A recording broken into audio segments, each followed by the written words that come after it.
you don't know who they are, they don't know you. And so this is all about perception. And so it's all about the like.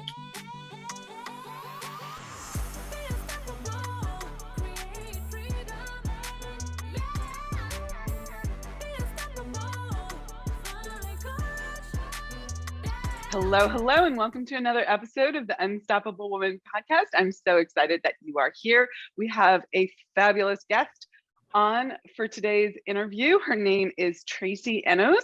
Tracy is a best-selling author, speaker, and LinkedIn profile expert, and has been on the LinkedIn advisory team for 8 years. I'm going to find out what that means exactly as we go through this interview. She is known globally for her LinkedIn knowledge and training with clients, and her book, LinkedIn Publishing to Profits, is all about unlocking the countless opportunities for your business publishing on LinkedIn, and is an international bestseller. LinkedIn is such a great tool for business growth, and I know our audience is going to love the tips and ideas you're going to share. So it is with great pleasure that I welcome you, Tracy, to the Unstoppable Woman podcast. Good morning, Amira. I'm so glad to be here. Thank you for inviting me. You're so welcome. You're so welcome. Okay, so let's dig in. If people are just starting out on LinkedIn, what's the most important thing for them to do first? Like maybe they have a profile, maybe they don't, but they're like just starting out. They haven't used this as a channel for their business yet. What should they do? To be honest with you, LinkedIn has a lot of bells and whistles to it, and it can be overwhelming and people can get caught up in the moment. But I think what people should do in the very beginning is, yeah, you have a profile, but spend the time and really think about what your goal and your business objectives are for being on the platform, how you're going to use it, and then develop your profile in a way that it speaks to that goal or business objective. Primarily who's the people that you're going to be contacting and building relationships with, right, on the platform, right? So you want to speak to them. And then people forget that, there's sections there that LinkedIn added for the human side of you. So we got, a lot of times this is the first touch with somebody, you don't know who they are, they don't know you. And so this is all about perception. And so it's all about the like. Do I like you? Do I know you? Do I trust you? So the sections are there for a reason. I think a lot of folks, they just kind of fly through their profile setting up, and then they forget about those sections like the organizations and the volunteer work, any honors and awards, certifications, projects, publications, things like that. And I think people just, breeze through that and don't take the time to actually sit down and fill that out with thought. Okay, so let's just start right there. How long? Because the women listening to this podcast, they're really driven. They're going for more. They have big goals. They have big dreams, and they get caught up in time management, which I think personally is mind management. It's about clarity. It's about really making decisions about how you use your time. So can you give them a sense of, this is going to take you 15 minutes. This is going to take you 2 hours. What do they need to allocate in terms of, if you want to do this right and really approach it with, an eye for growth, like this is the foundational piece that's going to allow me to grow, how much time should they dedicate to that? Well, you really don't have to do it all in one sitting. I mean, I tell people, look, take it piece by piece. Like every year, I go in and I review my profile and I update it every year, sometimes every 6 months, because as your business changes and your focus changes, so should your profile. I go in and I spend 2 to 3 hours.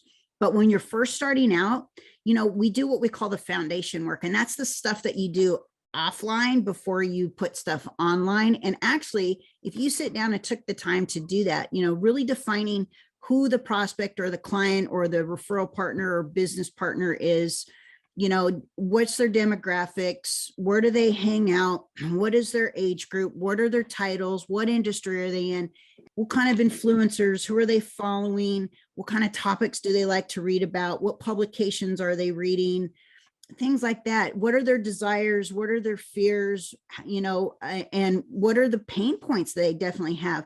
That's going to go a long way, not just on LinkedIn, but it's applicable to all of your marketing. And so once you have that down, then it makes the process of developing your profile a whole lot quicker, because we've already brainstormed the keywords. We've already researched our true, prospect or referral partner. We know what our competition is doing. And so therefore, it just takes a matter of a few hours, because it's a lot easier for someone else to do it in their own business because they inherently are in their business day to day, or for somebody like me who doesn't know you, doesn't know your past, doesn't know your, work experience, doesn't know anything about your company. And sometimes I don't even know anything about the industry. So I have to do research. It takes us 15 to 20 hours, but you doing it on your own shouldn't even take nearly that long, maybe half that. But you don't have to do it all at once. I do recommend the few sections that you should start with right away are grabbing that background photo. A lot of people don't realize that that is prime real estate. Then you got a great profile photo. And oftentimes the new thing is, so that you stand out in the newsfeed and things like that, is having color behind your profile photo. And a lot of times it's probably your branded color so that you stand out. And then a great headline. Absolutely. Because 99% of your activities on LinkedIn are tied to your personal profile. So your headline and your pretty face are going to be the things that people see first. So what makes a good headline? I'm going to interrupt you right there. If that's so important, sure. Like everyone knows how to do a background and a photo, or they can find someone who can change the background. You'd be surprised how many people. Yeah. I'm counseling this young lady right now that's from another country in Europe, and she took her first stab at it, and I commend her for it. But she wanted to do everything that she does in one background photo. I was like, whoa, that was way too much. No, I really recommend that you either have someone on your team or hire a graphic designer. Right. It can be someone who's very polished and professional, or you can find someone for something that's just a good temporary thing on Fiverr or Upwork or some of these places. Fiverr. Right. Yeah. So what makes let's go back to let's go back to the headline. So I think, believe me, I've been on the platform since 2009. I've been really active since 2011. And LinkedIn is 18, 19 years old. And I still see this, my title at XYZ company. And I'm like, if you don't care about that, we can see that in your work experience, right? We want to know how you benefit somebody, even if you are working for a company, it should be still benefit driven based off your role within that company. But as the business owner, really need to identify, this is where the foundation work comes in. Who's that prospect? What do you do for them? And how do you do it? And even if you can get this in the 220 characters, in what time frame can you do it? Right. So this is all about messaging. This is all about in that headline, you want to send a clear message about how you help and who you help, how you help, and how quickly you can help them. Correct. Yeah, okay. Absolutely.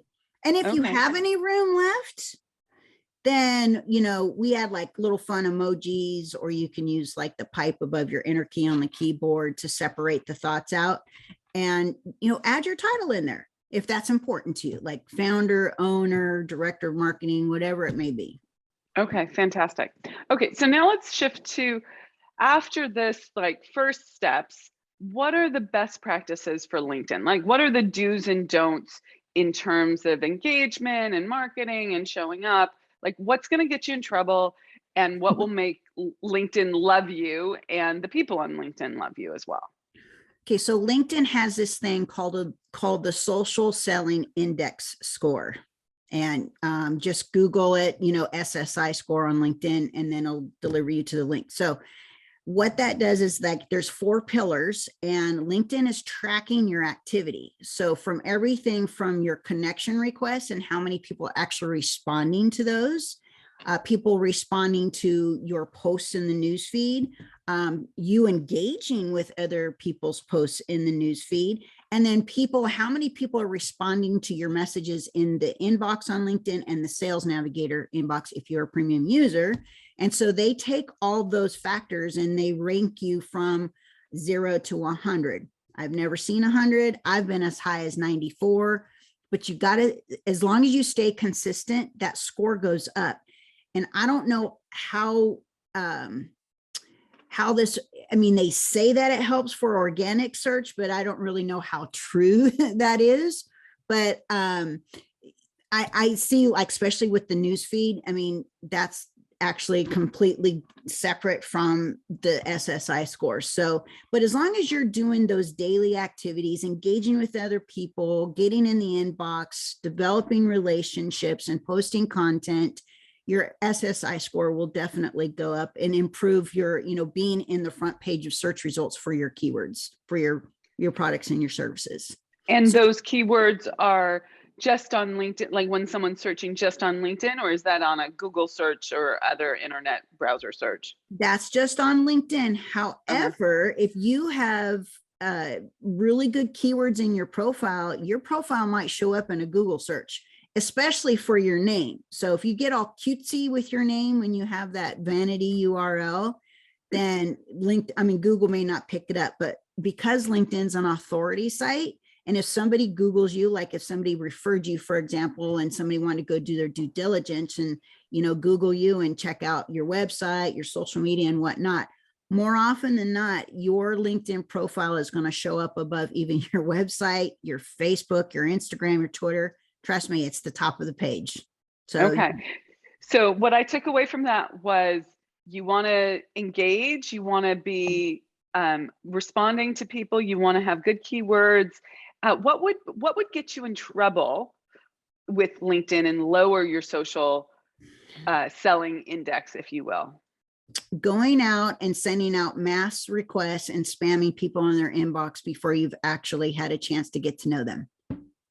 Okay, so that's great. So best practice is connect with someone in a group, in the news feed, with them, and then message them if there's a connection. Is that correct?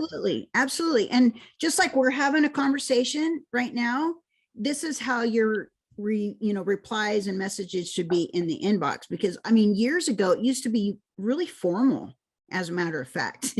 And today it's just because video is it. And, especially even with the pandemic, it's just like sitting here and having a conversation with, the buddy at the bar, kind of.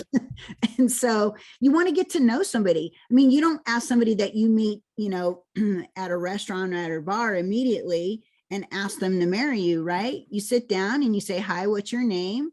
What do you do? Where do you live? How long have you been doing it? And go look at their profile and ask them something about what's in their profile. People aren't dumb. They know that you're on LinkedIn to ask them to do something, whether that's a conversation, buy my thing, do a demo, let's have a Zoom call, whatever it is. So how do you personally handle the folks who don't do that well? Because I get an enormous number of like, hey, I have this thing that you want. Do you want to talk about it? Just very direct sales.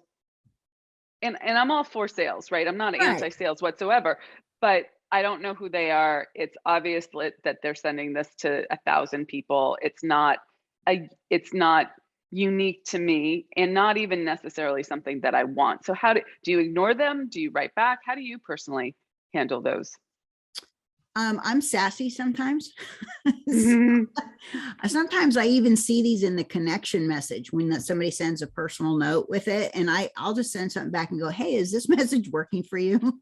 And so I'm never mean. If I think they're going to be a really great prospect either now or down the road, I'll connect with them. And then I'll start asking them questions like, hey, here's a couple tips for you if you don't mind. Actually, I don't give them the tips. I ask permission if it's okay that I give them a couple tips. I don't always assume. And so that's another thing that works really well is asking permission. Don't just give them something, because if it's not of value to somebody, then they're just going to shut you out and maybe even disconnect from you at that point. Yeah, 100%. 100%. And I think that's a beautiful way of handling it. It's actually shifting the conversation to something that is more viable, at least for you. And maybe they have something that you need or want, but you won't Absolutely. know that until they engage in a true conversation with you. Yep. So do you think that's where most people go off track, or is there another place that people go off track the most on LinkedIn? Like this idea of like trying to be expedient versus building relationships. Right. So I think a lot of people have the idea that you have to utilize everything LinkedIn to really make a good 6 or 7 figures on LinkedIn. And trust me, you don't. I think what you need to do is develop a system that works for you. That's a consistent daily, weekly, monthly task list. And you follow that system till it's pretty much second nature, and then start bringing in the other pieces. Content is important, but you don't need to go viral for content to be work or to work well for you. If you have a company, you have a company page. Get your employees active and sharing the content and the culture about the company, because they actually have an employee advocacy portion to company pages now, which you used to have Sales Navigator, and you had to pay to play, and now it's free. So take advantage of that stuff. And, because they have their own networks as well. And so if they're out there, being your biggest cheerleader and advocating for the company because they work for you, their networks are going to start to see your information, and they're going to get curious, and they're going to follow the company page, and they're going to, whether it's, you're posting jobs, people are going to go do their due diligence if they're looking for a job and they want to see what kind of employees are on LinkedIn. What are their profiles look like? What kind of content are they putting out? What's the vibe of the company? Or maybe the company has a solution that they're looking, to possibly, use your products or services to find a solution for a problem they have. But maybe you're not the only company that they're looking at. Yeah, Right? no, that's good. That's good. So you spoke about having a content strategy, which I know that's a big piece of what you teach and advocate and really help people with. Well, I'd love to hear sort of the overview of how you approach that, but how is it different posting content on LinkedIn versus other social media channels? And then part 3 of the question is, you have a company page and you have a personal profile as well. Do you cross-populate the content, or do you do different content in different places? So let's start with question 1. We'll Right. break it down. What's why have a content strategy for LinkedIn, and what would that look like? Let's start with that. Well, it just allows people to get more eyeballs on your profile and your company page instead of you just doing direct outreach only.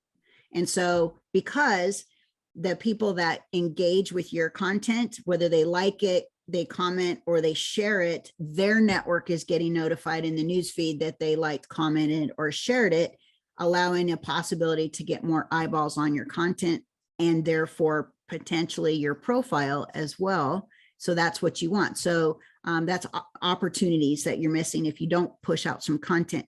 However, a lot of people get discouraged, including me. I was going viral again last August. And then I had some stuff come up with family and I stopped posting, and they dinged me for it. And now I'm at square one, even though I'm considered a power user and LinkedIn favors a lot of stuff that I do, but the algorithm doesn't. So Interesting. So this is a no matter what, keep the consistency going to yeah, a I certain went from degree. Yeah. like 40,000, 30, 40,000, almost 50,000 views on posts to now I'm at 0. Oh, So, that's discouraging. I get that. I get that.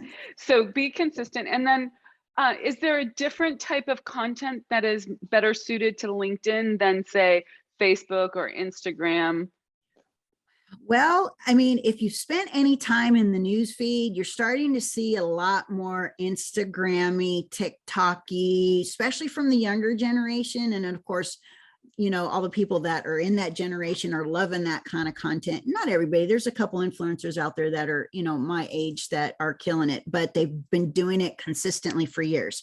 So LinkedIn's going to favor that content regardless. But, I see the warm and fuzzy, the dog helping the duck cross the road kind of stuff.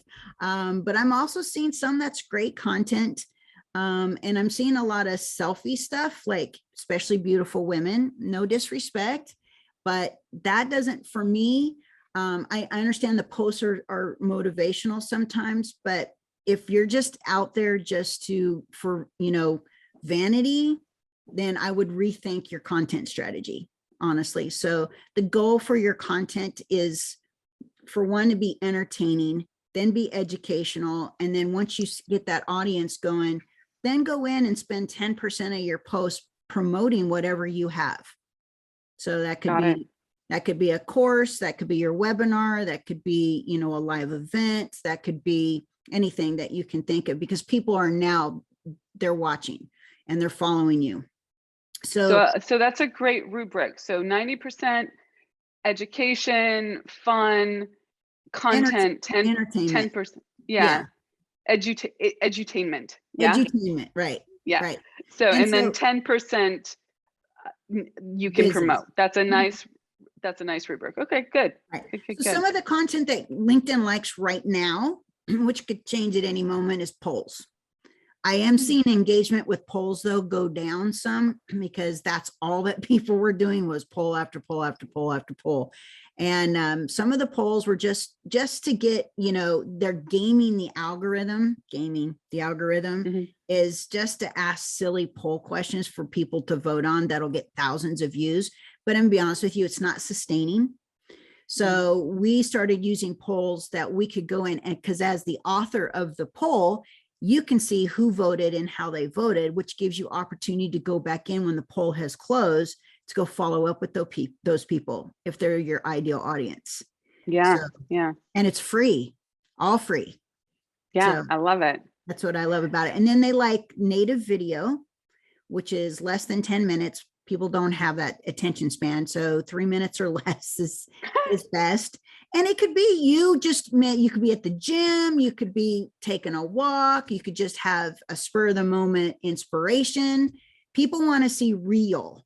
They don't want to see polished, right? So that's a big one, huh? Some of the best stuff is just raw and real.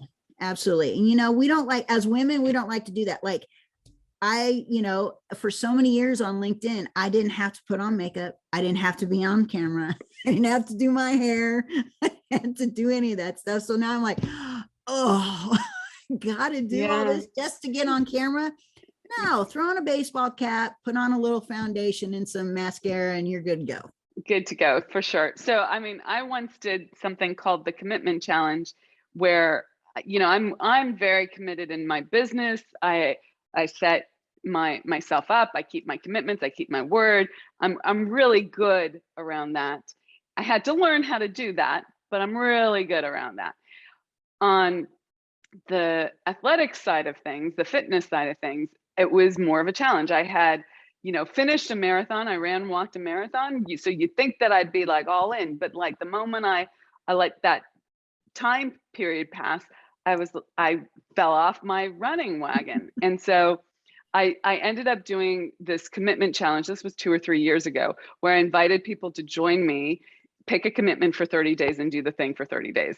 And I ended up doing live videos that I did from my sweaty runs. Okay. And was like, no makeup. I don't have long arms, so I can't do good selfies. I like the camera angles were terrible. I was red from the running. It was, frizzy hair because it was the middle of the summer, all of that. And I just got so much good feedback. It's just supporting the point that you just made. I got so much good feedback, and particularly this idea, because I did have more polished content that was going out as well, that that combination was a really strong combination, that you were willing to be vulnerable and open and yourself. And look, there's also this polished side. You're not just a sweaty mess. You also have the ability to be, more polished at the top of your game, all of that good stuff. So just to support that and underscore it for people, that was a really powerful experience for me on the receiving end, but also for my clients watching the videos. So you just humanized yourself is what you did. Mhm. and people want to see that. And so often everybody, what do they call it? Fake book. so, so True. often you're seeing, maybe the embellished side of you and not Yeah, the or the vulnerable. right, the one that got dressed in the morning and polished. And Right. I have a strong stance for, pulling myself together, and like I love that. It makes me feel powerful, it makes me feel good and all of that. So it is how I tend to show up.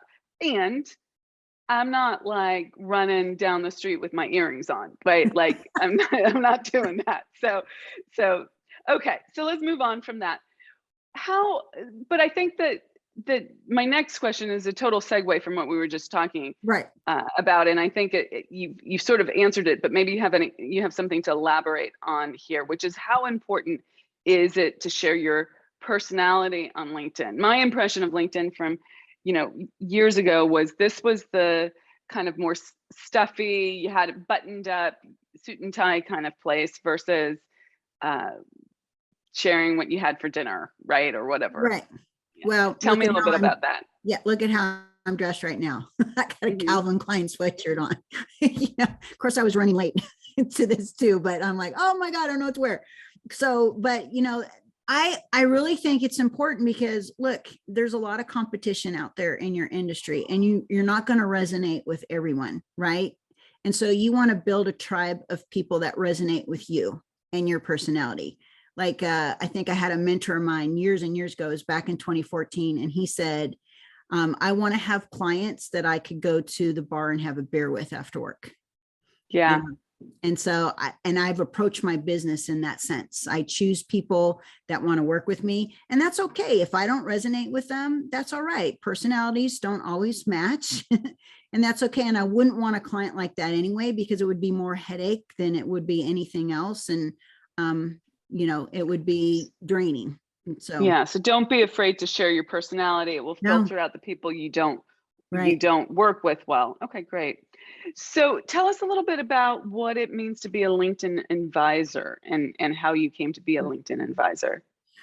Well, we had to apply for it. In fact, I had a colleague of mine here in Kansas City that we met on LinkedIn, and he had shared with me about this new advisory program because the company he was working with at the time, he was the vice president of, they actually had somebody from LinkedIn corporate. They don't do this anymore, but LinkedIn corporate came into their office and did a presentation. And so that's how he found out about the LinkedIn advisory team. And so they were limiting it to like 1,400 people, and you had to apply. So I don't know how many applications there were, but I applied and I received that. And I'm still today on the advisory team, and we get surveys sometimes a few times a month, sometimes just once a month. And our voices are helping shape LinkedIn and the products and the updates and things like that. So like, for example, Sales Navigator just revamped their whole dashboard, and they added a bunch of things, and it was our voices that said, hey, look, the search queries sometimes bring up really crazy results. And a lot of people are having a difficult time with Boolean search, and a lot of people don't even know what that is. And you kind of be a little techie. And even then, I mean, I've been using Boolean for years, but even then, sometimes I'm not that great at it either. So they like created some additional filters so you can exclude now certain like titles or certain keywords and things like that, which you couldn't do before. So it's the advisory team, not just the advisory team, but we are one of the ones that help, and we're worldwide, that help shape LinkedIn. That's great. I love that. Okay, before I ask my last few questions, tell us where we can find out more about you and how to connect with you. Obviously, LinkedIn would be a great place, but where else? We do have a free giveaway. We have a new digital course coming out pretty soon called the Ultimate LinkedIn Profile Framework. It's going to be a lot of fun. It's very economical, but in the meantime, we're going to launch it in like the next 10 to 14 days. You can go to, and you have to put the in front of it, theultimateprofilechecklist.com. And then you'll get our free, it's updated 30-point profile checklist. I know that sounds like a lot, but it's really not when you go through it. I mean, it's very detailed. And we also get the book that's behind me, the LinkedIn Publishing to Profit. You'll also get a link to the PDF of that book. And the whole first chapter, it's a little out of date with the content stuff, and we're rewriting it second quarter. But the whole first chapter, much of it is still applicable on how to really detail your profile. Okay, I love that. And as we heard at the beginning, your profile matters, right? It's how Profile matters. It's how LinkedIn promotes you, right. you know, and really shares your stuff, and then also how other people can see you. So I can see how that's a really important one.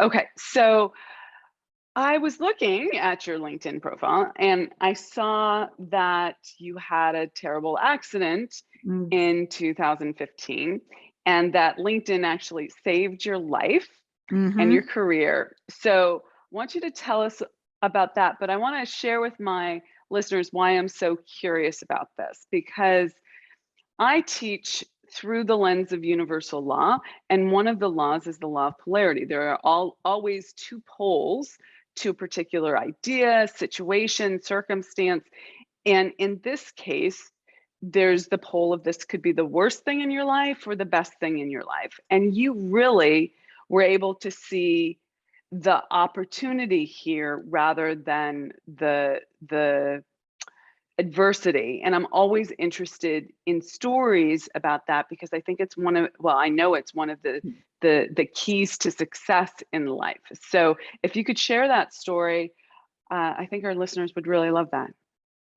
Sure. So July 7th, a Tuesday morning, I'm really specific, right? I know this, at 5:30 in the morning, I had a fight with a pot of hot boiling water and brown rice pasta. And why was I making pasta at 5:30 in the morning when everybody's still sleeping? I was back in the gym again. I'm on and off in the gym all the time. And I was making, my meals and prepping my meals for the rest of the week is what I was doing. And this was a new thing. I'd always eaten brown rice instead of the pasta. And I thought it would be a nice change of pace. And I overfilled the pot. And I had a sink full of dishes, and I put the colander on top of the dishes instead of removing the dishes and putting the colander in the sink. And I was about ready. I was in yoga pants and I was barefooted, and I was about ready to burn my feet. So I didn't want to burn my feet. So I rushed from the stove to the sink, and the tip or bottom tip of the pot hit the colander, and it all came back at me, every single bit of it. Ouch. So, ouch. Yeah. So that event landed me 6 days in the burn unit, 3rd-degree burns, which they thought was just like a silver dollar size, ended up being 5 to 6 inches long underneath my left arm, skin graft, and 5 surgeries in 9 months. But I was a single mom, and I had 2 little boys at home. And well, not little, one was a teenager, but 2 boys at home, and I was working from home and had been for years. And I didn't know what I was going to do. Look, I'm all wrapped up. I was in a compression sleeve for 9 months. I just didn't know how I was going to survive. And what gave me hope was in the hospital. I think it was 2nd day in the hospital. I'm pretty doped up on morphine and who knows what else they were dripping in my IV. And I got a phone call. Don't answer the phone when you're on morphine. And I got a phone call, and it was somebody I had met a few years before. We were connected on LinkedIn, and he says, hey, our group would like you to come and coach our group about using LinkedIn. And I sold like a $3,000 coaching deal at all doped up on morphine. So maybe it's okay to be all doped up on morphine and answer the phone. But see, it was the foundation. And we talked about foundation at the beginning of the podcast. And it was the foundation that I had built prior to the accident that kept my business afloat. And then LinkedIn had rolled out the publishing platform, which I had beta version, but I hadn't written an article yet because I hate writing. But I'm pretty decent at it. And so I wrote my first article the following October, and it landed me like 1,200 connection requests, like on almost 3,000 likes. It just went bonkers. LinkedIn featured it. This is when they had, we called it Pulse. They don't have it anymore. They featured it in the LinkedIn tips category, and my article actually got indexed by Google, and it was above Richard Branson's article for productivity tips. I was blown away. Of course, I took a screenshot of that. So, so good for you. And yeah, it was pretty awesome. And it jump started the rest of my consulting career. And so I knew at that point that I was going to be okay. That's great. I love it. I love it. What an opportunity in a really quite intense situation. So I'm glad you made it through. Okay. Speaking of about making it through, my last question for you is, what makes you an unstoppable woman? I don't know how many of you out there are my age, but you've ever heard of the toy back in the, I think it was 60s, 70s, called Weeble Wobbles? Mm-hmm. The Weeble Wobbles don't fall down. Yes. And so I'm a Weeble Wobble. I don't fall down. I'm tenacious, and I always get back up. For those of you who are a little bit younger, the 90s song from Chumbawamba, I get knocked down, I get up again. So just to give you guys an analogy. So that's what makes me unstoppable. You know what? We all have setbacks, and you can't just sit there and dwindle on them. You just got to pick yourself back up and fail forward fast. I love it. I love it. Well, thank you so much, Tracy, for being with us today. Thank you for sharing your story and really giving some insights on how you can actually create an opportunity in the midst of something quite, seriously health injury wise, right? That something was going on there. And thank you for all the very specific tactical tips that you shared. I think that for people who are new to LinkedIn and really using it for a marketing and sales perspective, they will have learned lots. In addition, I took a couple of notes while you were talking, and I was like, I didn't know that. That's one for me. Okay, so I appreciate the level of detail that you shared with our audience, and I hope everyone goes and checks out your stuff. So thanks for being on the podcast, and thank you for listening, loyal listeners. I so appreciate you and being in this community. Please share this podcast with your friends and colleagues and all the unstoppable women in your world. And I will catch you in our next podcast. See you then. Bye. Hey, thanks so much for joining us and being part of the Unstoppable Woman movement. We have got a ton of free resources for scaling your business at theunstoppablewoman.com/free stuff. And you can find that link in the description below. So go ahead and check those out. And we'd also love your help in getting our message out to more and more women. If you'd be willing to share this video with all the unstoppable women in your life, that would be fantastic. And while you're at it, hit the subscribe button so you never miss an episode. Reviews, likes, and comments are greatly appreciated. We go in and read them all. So thank you for those. And thanks for listening, and be unstoppable.